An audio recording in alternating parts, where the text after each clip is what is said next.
Hello students, welcome again. आज की अपनी इस क्लास में हम यूनिफॉर्म प्लेन वेव के डिस्कशन को कंटिन्यू करेंगे और हम डिस्कस करेंगे कि किस तरह से एक यूनिफॉर्म प्लेन वेव अगर फ्री स्पेस में ट्रेवल कर रही है तो उसके पैरामीटर्स क्या रहेंगे, एज वेल एज हम इसी फ्री स्पेस के पैरामीटर्स को जनरलाइज्ड एक परफेक्ट डाइलेक्ट्रिक मीडियम की केस में भी किस तरह से पैरामीटर्स जो हैं वो मॉडिफाई हो जाएंगे, उसको हम आज डिस्कस करेंगे। तो आज का हमारा डिस्कशन रहेगा uniform plane wave in a free space and a perfect dielectric material. इन दोनों के जो पैरामीटर्स हैं वो कंपैरिजन के पार्ट पे बहुत बार पूछे जाते हैं, इसलिए मैंने ये दोनों मीडियम एक साथ कंसिडर किए हैं ताकि आप इनके कंपैरिजन को एक ही प्लेस पे नोट डाउन कर सकें और बिना बहुत मेजर टाइम लगाए आप फटाफट, अगर एक मीडियम में आपको एक पैरामीटर दे रखा है, वेलोसिटी दे रखी है या आपको फेज कांस्टेंट दे रखा है, तो आप दूसरे मीडियम में उनके परमिबिलिटी या परमिटिविटी मीडियम की पता होने पे आप इंस्टेंटली उनको कैलकुलेट कर सकें। इसलिए हम इन दोनों को एक साथ पढ़ रहे हैं ताकि एग्जामिनेशन पॉइंट ऑफ व्यू से इनको मेमोराइज करना, इनको कंपैरिजन करना आप लोगों के लिए हैंडी और आसान हो जाए। ओके, तो हमने अपनी प्रीवियस क्लास में क्या पढ़ा था? हमने wave equation, general wave equation क्या डिराइव की थी? जनरल यूनिफॉर्म प्लेन वेव, हमने प्लेन वेव के लिए हमने इक्वेशन डिराइव की थी। What was that? Del square E S, sinusoidal electric field. Okay, sinusoidal electric field को हमने ई एस से नोटेशन दिया था, del square E S minus gamma square E S will be 0। Okay, यहाँ पे हमने गामा स्क्वायर वेव प्रोपोगेशन के लिए, वेव जब किसी मीडियम में प्रोपोगेट कर रही है तो उसे प्रोपोगेशन कांस्टेंट से नोटेशन दिया था। ओके, ये क्या था? Propagation constant. और जनरल केस में जब आप किसी मीडियम को कंसिडर कर रहे हैं तो टाइम वेरिएबल फील्ड के लिए मैक्सवेल इक्वेशंस को अप्लाई करते हुए हमने जब ये सारा कैलकुलेट किया था तो गामा स्क्वायर क्या आया था? गामा स्क्वायर आपका आया था J omega mu rho plus J omega epsilon. Okay, ये म्यू है permeability of the medium, rho है conductivity of the medium and epsilon है permittivity of the medium. Medium का जो भी पैरामीटर रहेंगे उसके अकॉर्डिंग हमने ये कंक्लूजन निकाला था। ठीक है, अगर हम फ्री स्पेस की बात करें, फ्री स्पेस की अगर हम स्पेसिफिक केस ए को कंसिडर करें तो फ्री स्पेस में जनरलाइज मैनर में हम ये बोलेंगे कि उसकी जो कंडक्टिविटी है अगर उसे 0 कंसिडर कर लिया जाता है, ओके, तो गामा स्क्वायर क्या हो जाएगा आपका? Gamma square will be J omega mu and इसको 0 प्लेस करेंगे तो यह आ जाएगा जे ओमेगा एप्सिलॉन। आप इसे लिख सकते हैं minus omega square mu E. अगर आप गामा स्क्वायर को इस तरह से लिख रहे हैं तो गामा क्या हो जाएगा? Gamma will be J omega under root mu E. Okay, अगर हम फ्री स्पेस की बात, स्पेशल केस को कंसिडर कर रहे हैं तो gamma will be J omega under root mu E. Mu is the permeability, E is the permittivity of the medium. यहाँ पे हमने जब प्रोपोगेशन कांस्टेंट को डिफाइन किया था तो हमने बोला था कि प्रोपोगेशन कांस्टेंट एक कॉम्प्लेक्स नंबर होगा दो सब पार्ट्स में, जिसे हम डिवाइड कर सकते हैं अल्फा प्लस जे बीटा। अल्फा जो रियल पार्ट आएगा इस कॉम्प्लेक्स नंबर का वो मीडियम का अटेन्युएशन कांस्टेंट कहलाता है। ठीक है, ये डीबी पर मीटर में, नेपर पर मीटर में आपको दिया हुआ होता है कि जिस तरह से वेव ट्रेवल करेगी तो डिस्टेंस के अलॉन्ग विथ इस रेट से उसके एम्पलीट्यूड में अटेन्युएशन होगा, लॉस होगा, और बीटा जो है वो उसका फेज कांस्टेंट है ना, ये आपका फेज कांस्टेंट है और ये आपका अटेन्युएशन कांस्टेंट है जो लॉस को बताता है, लॉस पर मीटर को रिफ्लेक्ट करता है। ओके, और ये आपका रेडियन पर मीटर में होता है। ओके, तो यहाँ पे अगर हम इसके रियल पार्ट को अटेन्युएशन कांस्टेंट और इमेजिनरी पार्ट को फेज कांस्टेंट अगर बताते हैं तो जब हमने फ्री स्पेस के लिए गामा को कैलकुलेट किया तो it has real part alpha equals to 0, so simply beta will be J के साथ ना जे के साथ जो भी आपका न्यूमेरिकल पार्ट आएगा उसे आप बीटा बोलेंगे। तो बीटा आपका क्या आ गया, beta is omega mu E. Okay, तो यहाँ पे फ्री स्पेस के लिए एटेन्यूएशन कांस्टेंट 0, हम ये मान के चल रहे हैं कि फ्री स्पेस में जो कंडक्शन करंट है वो नहीं एग्जिस्ट कर रही, कंडक्टिविटी 0 है और लॉसलेस आपका फ्री स्पेस बिहेव कर रहा है। ठीक है, अगर लॉस पैरामीटर दिया हुआ होगा तो हमारे ये जो कुछ कैलकुलेशंस हैं वो मॉडिफाई हो जाते हैं। अभी जो आपकी पॉपुलर टेक्स्ट बुक्स हैं, चाहे वो आपकी सर्दिक्यू है, विलियम हेट है, उसमें उन्होंने अल्फा 0 और beta equals to omega under root mu E conclude किया है फ्री स्पेस के लिए। तो हम इसी हिसाब से इन्हीं पैरामीटर्स को कंसिडर करते हुए करेक्ट आंसर कैलकुलेट करेंगे एज वेल एज ऑब्जेक्टिव में करेक्ट आंसर सेलेक्ट करेंगे। ओके, तो ये आ गया है आपका फ्री स्पेस के लिए।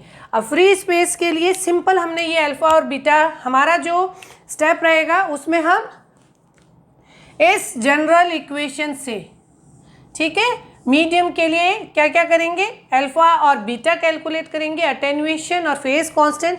फिर उसके बाद मीडियम में वेव वेलोसिटी क्या हो जाएगी, मीडियम में आपका वेवलेंथ कैसे मॉडिफाई हो जाएगा, मीडियम की इंट्रिंसिक इम्पीडेंस क्या होगी, ये सब भी हमें उस पर्टिकुलर फेज कांस्टेंट और अटेन्यूएशन कांस्टेंट कैलकुलेट करने के बाद कैलकुलेट करनी होगी। तो पहले तो आप, पहला स्टेप तो हमने कैलकुलेट कर लिया है, अल्फा और बीटा कैलकुलेट कर लिया है। दूसरा हम डिस्कस करते हैं, एक बहुत इंपॉर्टेंट पैरामीटर है जिसे हम बोलते हैं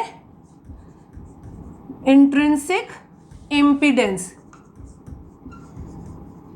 इम्पीडेंस ऑफ द मीडियम। ये बहुत बार पूछी जाती है और बहुत एक इम्पॉर्टेंट पैरामीटर है, तो हम इसको भी डिस्कस कर लेते हैं। देखिए, हमने क्या कैलकुलेट किया था कि अगर एक वेव z डायरेक्शन में अगर ट्रेवल कर रही है तो उसके साथ एसोसिएटेड इलेक्ट्रिक फील्ड जो है यूनिफॉर्म प्लेन वेव, जो कि ट्रांसवर्स इलेक्ट्रोमैग्नेटिक वेव की तरह हम कंसिडर कर रहे हैं। अगर z डायरेक्शन में आपकी एनर्जी प्रोपोगेट कर रही है, वेव प्रोपोगेशन हो रहा है, तो उससे एसोसिएटेड इलेक्ट्रिक फील्ड आपका x डायरेक्शन में या y डायरेक्शन में हो सकता है। ट्रांसवर्स डायरेक्शन में होगा तो z के ट्रांसवर्स x में एग्जिस्ट कर सकता है, y में एग्जिस्ट कर सकता है, as well as magnetic field भी x एक्सिस में एग्जिस्ट कर सकता है, as well as y axis के अलॉन्ग भी मैग्नेटिक फील्ड हो सकता है। मैग्नेटिक फील्ड और इलेक्ट्रिक फील्ड दोनों के ही z कंपोनेंट्स नहीं होंगे, है ना। हमने क्या पढ़ा था कि अगर प्लस z डायरेक्शन में अगर आपकी वेव प्रोपोगेट कर रही है तो ई जेड भी 0 होगा, एच जेड भी 0 होगा। क्या क्या हो सकते हैं, ई एक्स हो सकता है। तो हम ये कैलकुलेट करें कि अगर प्लस z डायरेक्शन में प्रोपोगेट करती हुई वेव के साथ एसोसिएटेड इलेक्ट्रिक फील्ड अगर x डायरेक्शन में है तो उसे हम ऐसे लिख सकते हैं, E X 0 sine omega T minus beta Z A X. Okay, तो और मैग्नेटिक फील्ड को हम मान लेते हैं कि वो y डायरेक्शन में प्रोपोगेट एग्जिस्ट कर रहा है, तो ये हो जाएगा H Y 0 sine omega T minus beta Z A Y. Okay, plus z के लिए x डायरेक्शन में इलेक्ट्रिक फील्ड है, y डायरेक्शन में आपका मैग्नेटिक फील्ड है। यहाँ पे E X upon H Y, इनका जो न्यूमेरिकल वैल्यू आएगा, इलेक्ट्रिक फील्ड का x कंपोनेंट और मैग्नेटिक फील्ड का y कंपोनेंट जो है उसको हम नीटा से रिप्रेजेंट करते हैं। और ये जो नीटा है ये मीडियम की परमिएबिलिटी और परमिटिविटी का अंडर रूट का रेशियो होता है। ओके, ये है आपकी intrinsic impedance of the medium,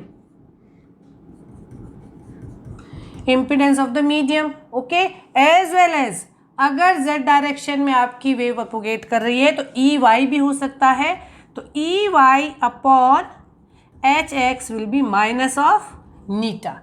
okay, ये किसी भी मीडियम के लिए डिफाइंड आपकी इंट्रिंसिक इम्पीडेंस होगी। ये जनरली आप रेजिस्टेंस की तरह इसको डिफाइन कर सकते हैं कि जब आपकी वेव इस मटेरियल में प्रोपोगेट करेगी तो इस रेजिस्टेंस को उसे फेस करना होगा और उसी के अकॉर्डिंग आप उसको कंडक्टर का जो रेजिस्टेंस है उससे कोरिलेट करके मेमोराइज कर सकते हैं। इसकी यूनिट भी ओम होती है। यहाँ पे हमने दो कंक्लूजन निकाल लिए हैं। एक कि फ्री स्पेस के लिए अल्फा 0 होगा, beta omega under root mu होगा। दूसरा, किसी भी मीडियम के लिए जो इंट्रिंसिक इम्पिडेंस है वो परमिबिलिटी और परमिटिविटी का रेशियो का अंडर रूट रहता है, यूनिट उसकी ओम रहती है। ठीक है, यहाँ पे हमने ये कहा कि अगर प्लस z डायरेक्शन में आपकी वेव प्रोपोगेट कर रही है तो इलेक्ट्रिक फील्ड x कंपोनेंट हो सकता है या ई वाई कंपोनेंट हो सकता है, as well as magnetic field का भी वाई या एक्स कंपोनेंट हो सकता है। लेकिन ई जेड और एच जेड जो है वो यूनिफॉर्म प्लेन वेव के लिए, जिसमें कि हम ट्रांसवर्स इलेक्ट्रोमैग्नेटिक वेव अगर इसे ट्रीट करते हैं तो ये दोनों ज़ीरो रहेंगे। ठीक है, तो यहाँ पे अगर आपकी इस डायरेक्शन में z डायरेक्शन में अगर वेव ट्रेवल कर रही है तो ई एक्स हो सकता है, माइनस ई एक्स हो सकता है। ठीक है, और एच वाई हो सकता है, माइनस एच वाई हो सकता है, ई वाई हो सकता है। एक्स और वाई कंपोनेंट होंगे इलेक्ट्रिक फील्ड और मैग्नेटिक फील्ड के, लेकिन जेड कंपोनेंट नहीं होगा। यहाँ पे जब आप इलेक्ट्रिक फील्ड और मैग्नेटिक फील्ड, आपको वेव की डायरेक्शन दे के इलेक्ट्रिक फील्ड दिया हो तो मैग्नेटिक फील्ड पूछा जा सकता है। ओके, इससे आप ये रेशियो निकालेंगे, रेशियो निकाल के आप सिंपल इस तरह से एक्सप्रेशन को आगे मूव फॉरवर्ड कर लेंगे। हम सारे एग्जाम्पल्स करते हुए इन सब चीज़ों को वन बाय वन और डिटेल में समझेंगे। तो यहाँ पे आप ये ध्यान दीजिए कि आपको डायरेक्शन देके, इलेक्ट्रिक फील्ड की डायरेक्शन देके फिर मैग्नेटिक फील्ड की डायरेक्शन दी जा सकती है, या इलेक्ट्रिक फील्ड और मैग्नेटिक फील्ड दोनों के लिए एक्सप्रेशन देके पूछा जा सकता है कि बताइए कि वेव किस डायरेक्शन में प्रोपोगेट कर रही है। अगर यूनिफॉर्म प्लेन वेव के साथ एसोसिएटेड इलेक्ट्रिक फील्ड ये है और मैग्नेटिक फील्ड ये है तो वेव प्रोपोगेशन की डायरेक्शन क्या है। ओके, इस तरह से भी आपसे पूछा जा सकता है। यहाँ पे इस कंक्लूजन के साथ जब हम इंट्रिंसिक इम्पिडेंस को डिस्कस कर रहे हैं तो एक और कंक्लूजन हम ड्रॉ कर लेते हैं और लिख लेते हैं, E dot H will be zero. Transverse electromagnetic wave के लिए इलेक्ट्रिक फील्ड और मैग्नेटिक फील्ड एक दूसरे के ऑर्थोगोनल होते हैं, इसलिए ई डॉट एच हमेशा ज़ीरो रहेगा।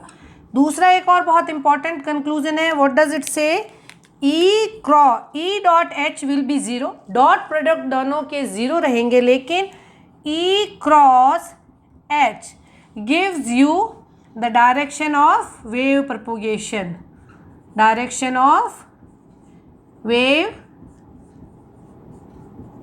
प्रोपोगेशन। ये बहुत इंपॉर्टेंट कंक्लूजन है और ये ऑब्जेक्टिव में स्टेटमेंट वाइज बहुत बार पूछा जाता है। आपको कहा जा सकता है कि किसी वेव के लिए, ठीक है, electric field E Y direction में है और magnetic field H Z direction में है। ठीक है, तो आप बताइए कि वेव कौन सी डायरेक्शन में प्रोपोगेट कर रही है। आपको सिंपल इलेक्ट्रिक फील्ड और मैग्नेटिक फील्ड के बीच में क्रॉस प्रोडक्ट करना है। क्रॉस प्रोडक्ट क्या होगा, Y cross z, y cross z gives you x, that is wave is traveling in positive x direction। आपसे कहा जाए कि ये जो है ये माइनस एक्स डायरेक्शन में है, magnetic field minus x direction में है और इलेक्ट्रिक फील्ड वाई डायरेक्शन में है, तो Y cross minus X, Y cross minus X अगर आपको आप बोलते हैं वाई क्रॉस एक्स अगर आप करते हैं तो आपको माइनस जेड मिलता है। ठीक है, y क्रॉस x करने पे आपको माइनस z मिलता है, y क्रॉस माइनस x करने पे आपको मिल जाएगा प्लस z। ओके, तो आपको जो भी इलेक्ट्रिक फील्ड की डायरेक्शन दी है उसको आप क्रॉस प्रोडक्ट कीजिए मैग्नेटिक फील्ड की डायरेक्शन के साथ, और उनके क्रॉस प्रोडक्ट से जो आपको डायरेक्शनल वेक्टर मिलता है वो डायरेक्शन जो है वो आपके वेव प्रोपोगेशन की डायरेक्शन होगी, जो कि एनर्जी ट्रांसमिशन की डायरेक्शन होगी। तो आई होप आप इलेक्ट्रिक फील्ड और मैग्नेटिक फील्ड की डायरेक्शन दें तो आप किस तरह से वेव प्रोपोगेशन की डायरेक्शन भी निकाल सकते हैं। ओके, और छोटे छोटे इनसे रिलेटेड इंपॉर्टेंट कंक्लूजन्स को हम और डिस्कस कर लेते हैं। तो दो हमारे इंपॉर्टेंट कंक्लूजन्स को हम समराइज कर लेते हैं ना, कि ये अटेन्यूएशन कांस्टेंट और ये फेज कांस्टेंट रहेगा, ये इंट्रिंसिक इम्पिडेंस रहेगी। ये अगर प्लस जेड डायरेक्शन में आपकी वेव प्रोपोगेट कर रही है तो intrinsic impedance E X Y H Y E Y by H X भी लिखते हैं। आपने ये कंक्लूजन और निकाला, ई क्रॉस एच जो है वो डायरेक्शन ऑफ वेव प्रोपोगेशन देता है ना।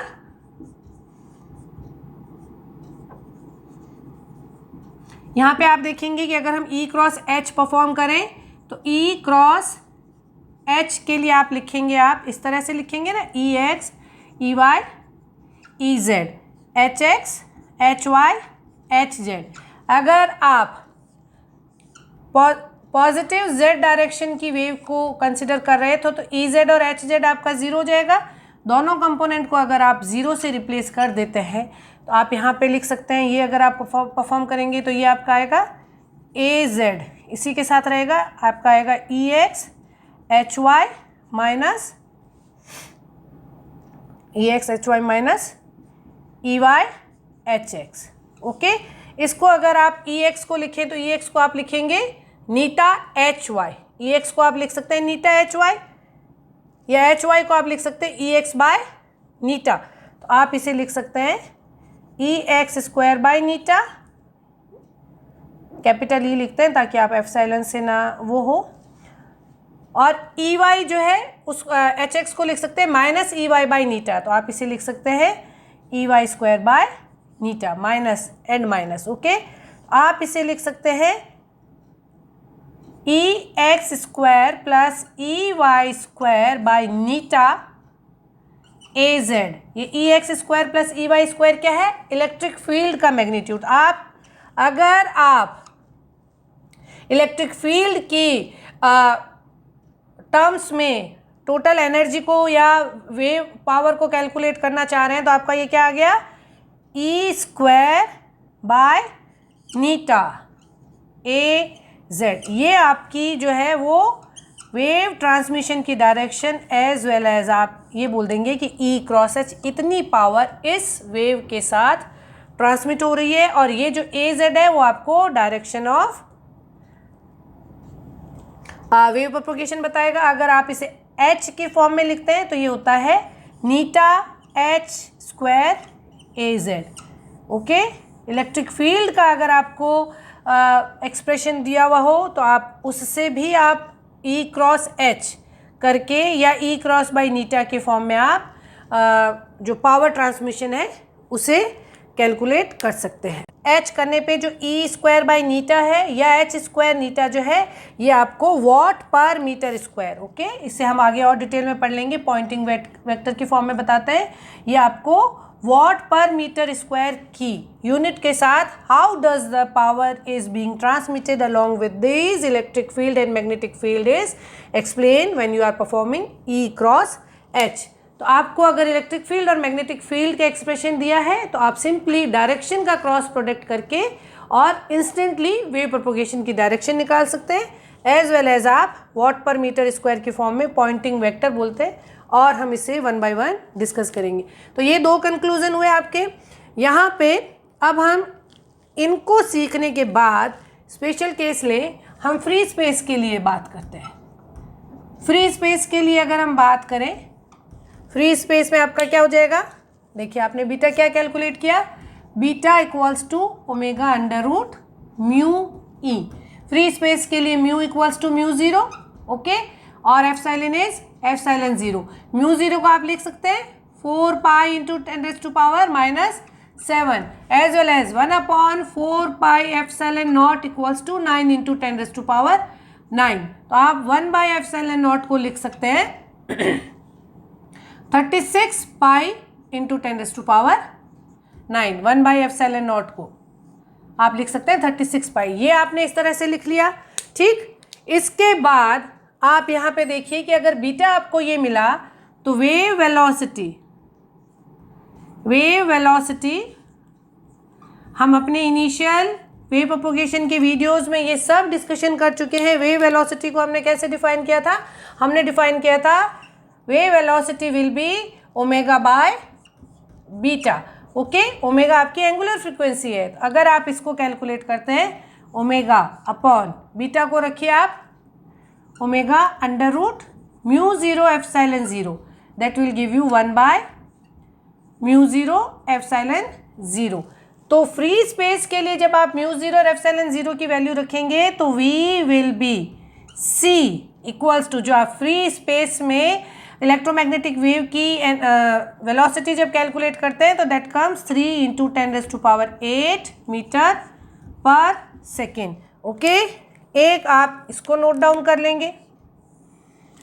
ठीक, फिर उसके बाद आप यहाँ देखिए कि अगर आप नीटा को कैलकुलेट करते हैं, फ्री स्पेस के लिए eta will be eta zero, that will be क्या रहेगा, mu zero by epsilon zero. Okay, mu zero by epsilon zero. Mu zero को आप लिखेंगे 4 pi into 10⁻⁻7, 1 by epsilon not को लिखिए ये, तो आपने क्या लिखा, 4 pi into 10⁻⁻7 into 36 pi into 10⁻9 का under root, and that gives you eta zero equals to 120 pi equals to 377 Om. Free space के लिए intrinsic impedance is 377 ohm. This is very important conclusion और ये आपसे बहुत बार पूछा जाता है। तो यहाँ पे ये तो आ गई है कि वेलोसिटी क्या रहेगी, वेव वेलोसिटी क्या रहेगी, इंट्रिंसिक इम्पिडेंस क्या रहेगी, और आप c equals to F lambda करके अगर लेमडा कैलकुलेट करते हैं तो c by F omega equals to 2 pi F. इस तरह से बहुत सारे वेरिएशन के साथ अलग अलग पैरामीटर आपसे पूछे जाते हैं। ठीक, इसी स्पेसिफिक केस में जब हम परफेक्ट डाइलेक्ट्रिक मटेरियल को कंसिडर कर रहे हैं तो परफेक्ट डाइलेक्ट्रिक मटेरियल के लिए भी लॉस जो होता है वो ज़ीरो है, और परफेक्ट डाइलेक्ट्रिक मटेरियल में कंडक्शन पॉसिबल नहीं है, उस केस में भी आपका जो रो है वो ज़ीरो रह जाता है। तो इस केस में भी परफेक्ट डाइलेक्ट्रिक के केस में भी आपका जो बीटा आएगा that will be omega mu E. अब आपको ये जो म्यू है that will be mu R mu zero and epsilon will be epsilon R epsilon zero. Okay, तो आपका जो बीटा रहेगा generalize that will be omega under root mu R mu zero E R E zero. Okay, इस तरीके से आप इसको calculate करेंगे। ये वैल्यू रख के जब आप वेव वेलोसिटी कैलकुलेट करेंगे, वेव वेलोसिटी जब आप परफेक्ट डाइलेक्ट्रिक के केस में कैलकुलेट करेंगे तो वो क्या आ जाएगी, v will be omega upon beta, that will be omega upon omega under root mu R mu zero E R E zero. इसे आप लिखेंगे 1 upon under root mu zero epsilon zero as well as mu R E R mu R. इस तरह से लिख सकते हैं। 1 upon mu zero E zero क्या है, 1 upon mu zero E zero की वैल्यू बार बार रिपीटेडली लिखने पे आपको याद हो जाएगी। 1 upon mu zero E zero is C and that is 3 into 10⁸8। तो अगर आप परफेक्ट ड्राई इलेक्ट्रिक मटेरियल को कंसिडर कर रहे हैं तो वेव वेलोसिटी विल बी, इससे मैं सी लिखूँ, C upon under root mu R epsilon R. Okay, किसी भी मीडियम में, फ्री स्पेस के अलावा किसी भी मीडियम में जब आपकी wave uniform plane wave travel करती है तो v is always less than c। Okay, free space से के कंपैरिजन में वेव वेलोसिटी रिड्यूस हो जाएगी। ये ऑब्जेक्टिव में पूछे जाने वाले स्टेटमेंट्स बनते हैं। So write down them very carefully, और इन स्टेटमेंट्स को आप अपने नोट्स के हेडर में मेंशन कर सकते हैं हाईलाइटेड फॉर्म में, ताकि आप जब भी इस तरह के स्टेटमेंट्स आए बिना सोचे बिना कंफ्यूज हुए आप करेक्ट इसे सिलेक्ट कर सके। ओके, उसके बाद अगर एक तो कंक्लूजन ये आ जाएगा, दूसरा परफेक्ट डाइलेक्ट्रिक के केस में अगर हम नीटा कैलकुलेट करते हैं, eta will be under root mu by epsilon, that will be mu zero mu R divide by epsilon zero epsilon R. Okay, dielectric material के लिए जो म्यू और ई है वो कुछ अपनी स्पेसिफिक वैल्यू, अगर रिलेटिव परमेबिलिटी और रिलेटिव परमिटिविटी दिए हुए आप इससे ऐसे रखेंगे, इसे आप इसे लिखेंगे mu zero by epsilon zero mu R by epsilon R. Mu zero by epsilon zero is nothing but 120 pi और 377। तो डाइलेक्ट्रिक के केस में, परफेक्ट डाइलेक्ट्रिक के केस में eta will be 120 pi multiplied by mu R E are.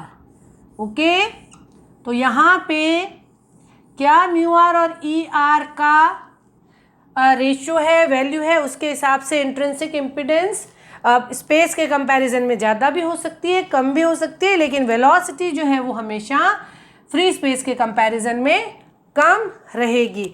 तो I hope कि हमने ये बेसिक डिस्कशन कर लिया है एक यूनिफॉर्म प्लेन वेव का propagation in free space as well as perfect dielectric material के केस में। फ्री स्पेस में क्या वेव वेलोसिटी रहेगी, क्या इंट्रिंसिक इम्पीडेंस रहेगी और वो कैसे मॉडिफाई हो जाएगी अगर हम एक परफेक्ट डाइलेक्ट्रिक में जाएंगे। दोनों ही केस में हम अटेन्यूएशन कांस्टेंट को 0 कंसिडर करेंगे, कंडक्टिविटी को 0 कंसिडर करेंगे। उस केस में आपका बीटा ही एक फेज कांस्टेंट ही एग्जिस्ट करेगा, अटेन्यूएशन विल बी 0। तो यहाँ पे आप अगर किसी भी वेव को फ्री स्पेस में ट्रेवल करवाते हैं, एक फिक्स फ्रीक्वेंसी की आप वेव जनरेट करके उसे आप फ्री स्पेस में लॉन्च करेंगे तो वो इस वेलोसिटी के साथ ट्रेवल करेगी। इसी वेव को अगर आप पानी में या किसी डाइलेक्ट्रिक परफेक्ट डाइलेक्ट्रिक में अगर आप इसे मर्ज करवा देंगे तो उसकी जो वेव वेलोसिटी है वो इस रेशियो के साथ रिड्यूस हो जाएगी। Wave velocity in a perfect dielectric will be reduced compare to free space. अगर वेव वेलोसिटी रिड्यूस हो जाएगी तो आप यहाँ पे देखेंगे कि उस वेव की जो वेवलेंथ है वो भी रिड्यूस हो जाएगी। तो जब आप किसी यूनिफॉर्म प्लेन वेव को फ्री स्पेस से किसी डाइलेक्ट्रिक में अगर आप उससे मर्ज करवाएंगे तो आपकी वेलोसिटी रिड्यूस हो जाएगी, उसी के कंपैरिजन में वेवलेंथ भी आपकी शॉर्टर हो जाएगी। फ्रीक्वेंसी नहीं मॉडिफाई हो रही है मीडियम के अकॉर्डिंग, वेवलेंथ, वेलोसिटी, ये सब पैरामीटर्स जो हैं वो मॉडिफाई हो जाते हैं। इंट्रिंसिक इम्पीडेंस जो है वो म्यू आर और ई आर की रेशियो पे डिपेंड करेगा कि वो फ्री स्पेस के कंपैरिजन में बढ़ जाएगी या कम हो जाएगी। ये बहुत कंपैरिजन इन दोनों में एज वेल एज इन दोनों पैरामीटर्स में बहुत बार आपको एक वैल्यू देख के दूसरी वैल्यू पूछी होती है, तो आप इनको सबको हाईलाइट करके और अपने नोट्स में लिख लीजिए ताकि आप इन्हें क्विक रिवाइज कर सकें और विद इन फ्यू सेकेंड्स आप इनसे रिलेटेड किसी भी तरीके का ऑब्जेक्टिव प्रॉब्लम आए तो आप उसे बिना किसी कंफ्यूजन के अटेम्प्ट कर सकें। I hope uniform plane wave का फ्री स्पेस में और परफेक्ट डाइलेक्ट्रिक के केस में ट्रांसमिशन आपको समझ में आ गया होगा। लॉसी डाइलेक्ट्रिक के केस में किस तरह से अटेन्यूएशन कांस्टेंट और फेज कांस्टेंट एग्जिस्ट करेगा, एज वेल एज एक परफेक्ट या गुड कंडक्टर के केस में। इसी डिस्कशन को हम अपने आगे की वीडियोस में कंटिन्यू करेंगे। Keep learning, keep watching. Thank you.